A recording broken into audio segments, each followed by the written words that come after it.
What is up, everybody? Today we're back with another video for the chess drop. Today I'll be showing you how to play the Caro-Kann Defense for black. I'll be showing you most variations and playing a game against someone to show you how it works. Okay, let's get into it. So, first comes after e4, and then you play c6. The goal is to push these pawns and take control of the center. Now, white has a few responses. The first one we're going to look at is if they push d4 right away, taking control of the center. Our goal is to break down their center and not let them have the center. So next, we'll push d5, and they have a few moves. First, we'll look at what happens if they push. Well, first, we push, and even if they defend or if they take, no matter what, we'll put the knight here, adding even more pressure to the center. That is the goal of the Caro-Kann. Pressure the center and take control of it. So, they will likely defend because they don't want that hanging, or they'll defend like this. Then, you will pin the knight. This is the goal for the bishop. Pin the knight as soon as it comes out. That's the goal for the bishop. And if you get attacked, don't worry. You can just slide back. It's fine. And then that's the goal. Pin the knight. Because now this pawn is undefended. They'll realize that, and they'll play this. Defending the pawn once again. Or they'll bring the queen, defending. We'll look at this first. Basically, it's the same. You will push this pawn, attacking this pawn now, which, in this case, they'll bring their bishop to defend, and you can slide your knight to e7 and slide it up again to attack the bishop. Because then, when, takes, so, let's say we go up, he develops here, and then castles, we can trade, and then if takes, whenever we can just take this knight, because now this pawn, let me go back. So, whenever we want, we can just take this knight, because if queen takes, this is now undefended. And if the pawn takes, that is still undefended. So, we can just take that knight when we want, and this pawn will be defenseless. So, you can do that. You can also just take the bishop. You can just have the knight here as a strong outpost. You can develop your bishop and castle. Let's say they try to get their bishop out, go this way, and then you can castle. Bishop goes here. You slide your queen out, adding more pressure to this pawn, because now you're threatening takes, and you'll be winning material.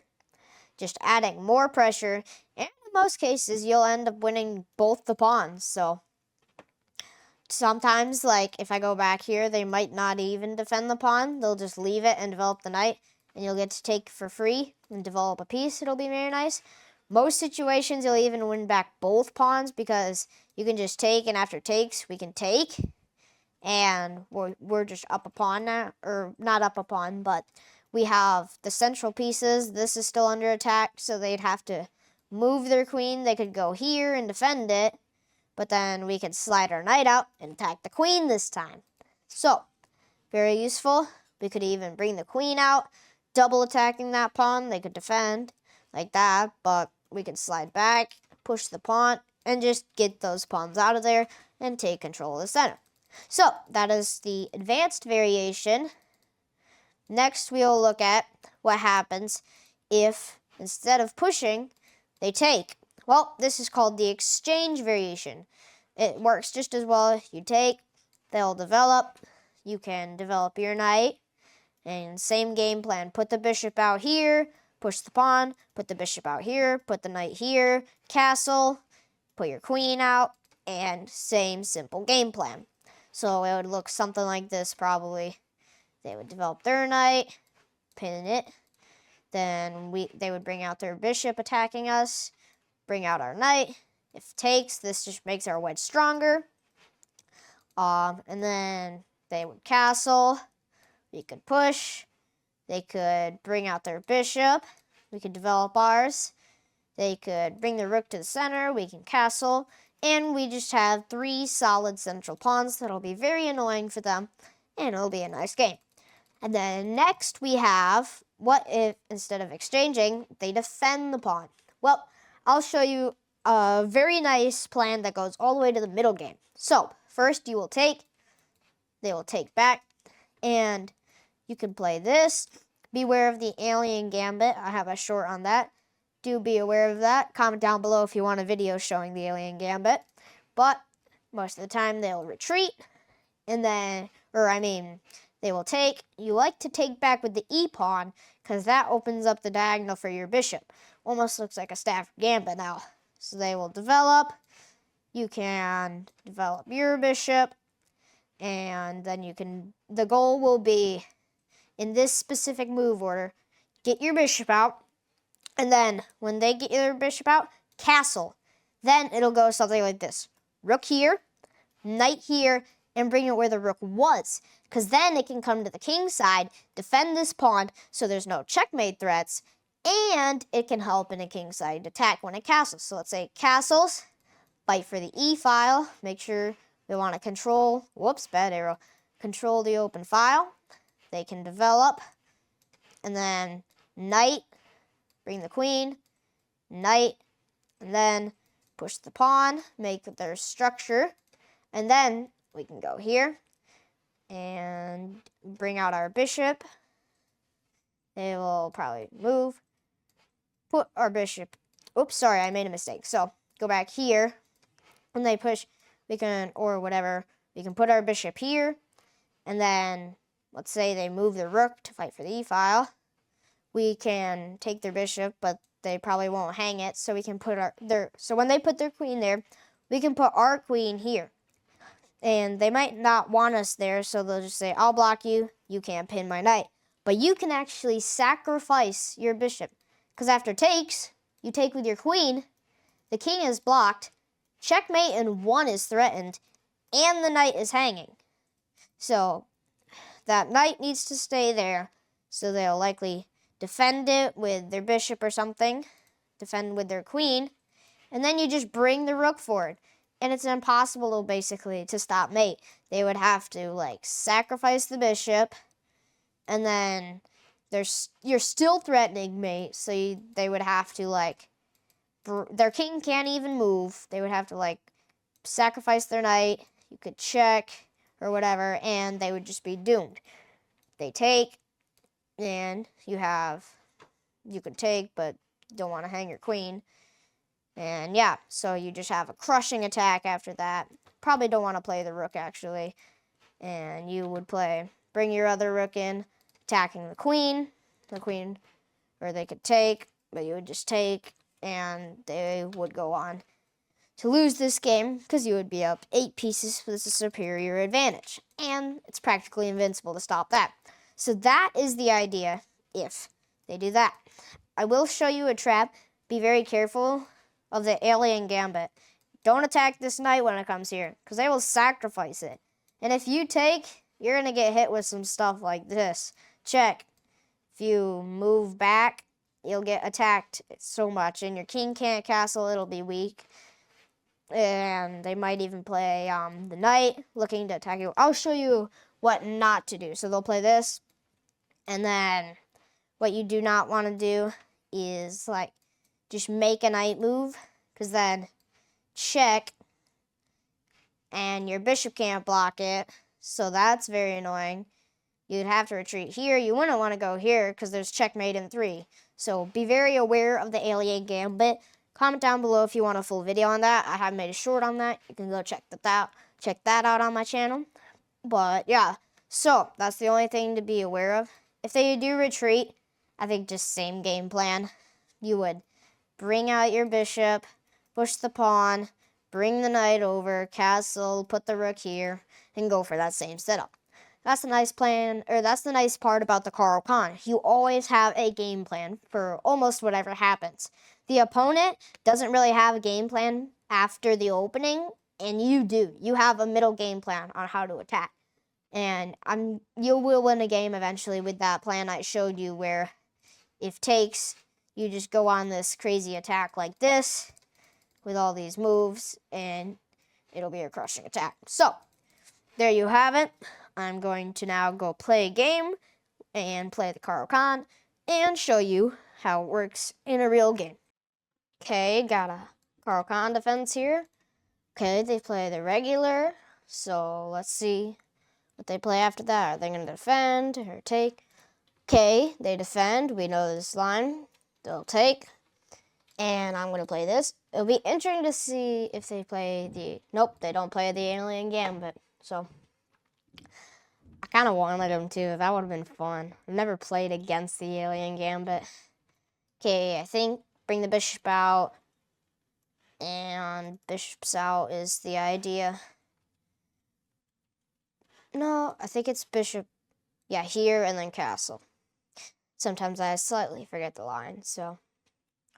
Okay, push. Don't really care if takes, because I'll just take back. So, let's castle. We can bring our bishop out and pin that. Okay. Let's see. Bishop out. Okay, okay. Kind of want to bring it here, almost. Think. Yeah, move order is here, then here, here, here. Something like that. Yep. Okay, his bishop's out. My bishop's out. Here, here. That's the idea. Okay, he's attacking my bishop. Don't care too much. I'll happily trade with him. Okay, he's attacking my queen. Do not like that. Let's attack his knight and line up this nice bishop battery. So once again, this is like kind of what we were going for. We got this rock solid defense. We can develop a rook. And maybe we could like, okay, then take my bishop. I can take back with the knight, or I can take with the rook. I like taking with the rook because then I can develop my other rook. Let's go here, kind of line up some attack over there. Probably play that.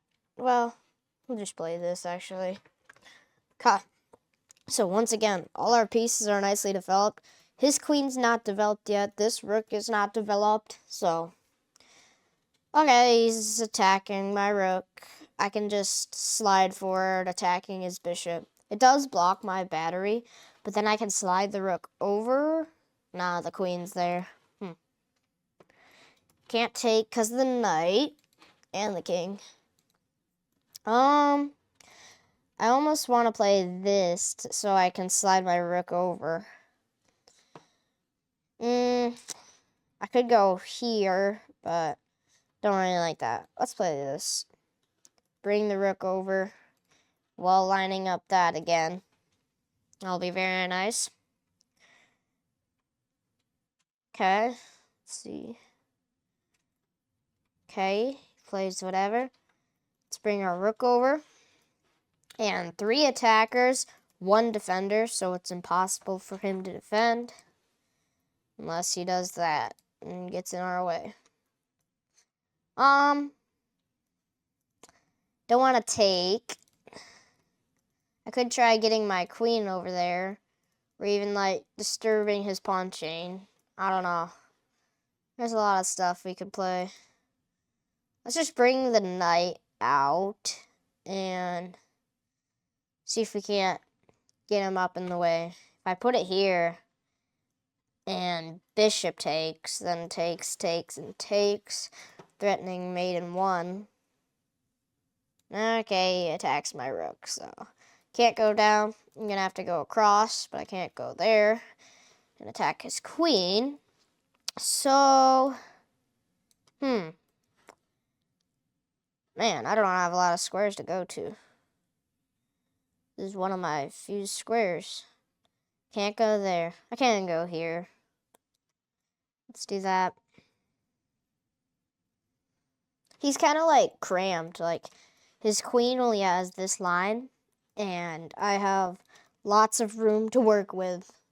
That's what's nice about the Caro-Kann. If you like trade those pawns and get the center, then you'll have a nice lot of room to work with. I gotta go quickly because I'm running out of time.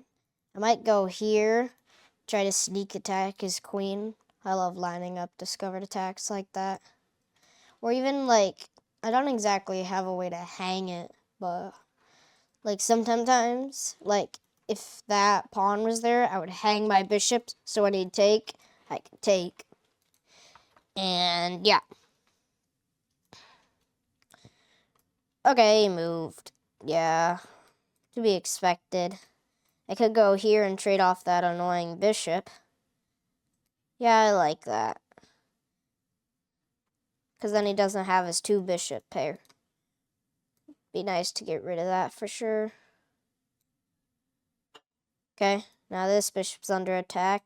See if he realizes. Wow, he does. Okay, let's bring the knight. Wow, I can't go there. Let's just double attack the bishop. Well, actually, it's defended like 8 times, so not much point in that. Okay, we gotta retreat because we're under attack. Could go here and attack the bishop. That looks nice. Okay. Let's attack the bishop.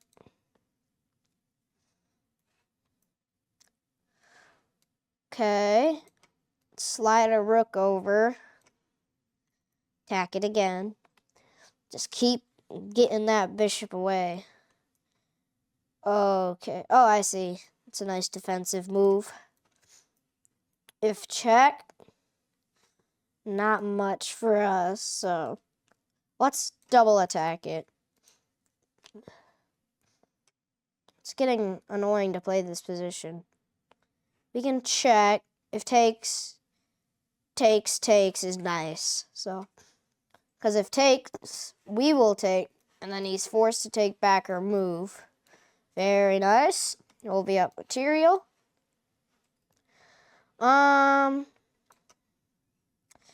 We're up 1 pawn now. Let's go. I'm running out of time. Kind of gotta hurry. Let's go here and then, well, I can't go there actually.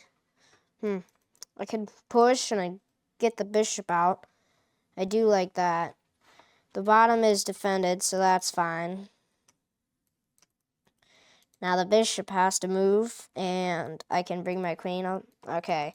He cannot play that game for long, that's for sure.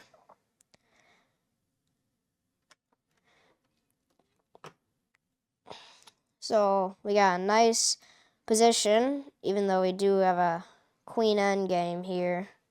Let's trade, open up his king, get ready for an attack.